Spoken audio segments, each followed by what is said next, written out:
Hello and welcome back to Northbridge Cafe.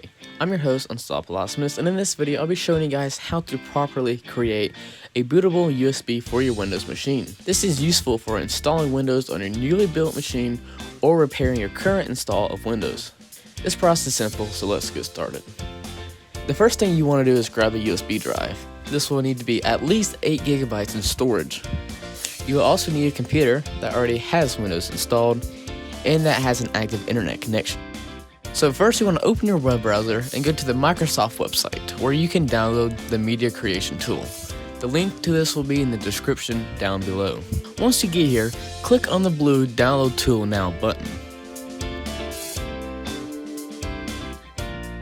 Once you do this, the creation tool will start downloading. Wait for this to finish. After it downloads, run the tool. You will have to provide administrator access for this.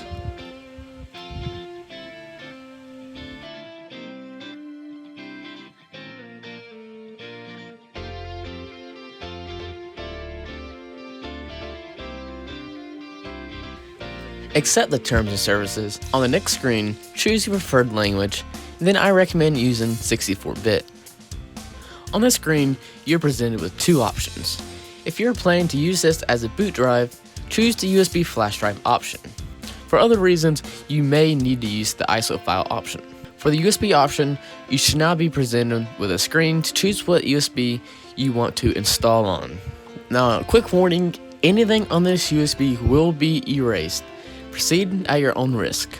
Once you choose your USB, you may now install Windows onto your USB. Now this will take time, just wait for this to finish. Once it finishes, make sure to properly eject the USB, and there we go. You now have successfully created a bootable USB drive.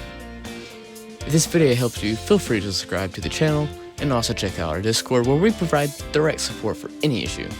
The link will be in the description down below. I'm your host, Unstoppable Optimus, and I'll see you later.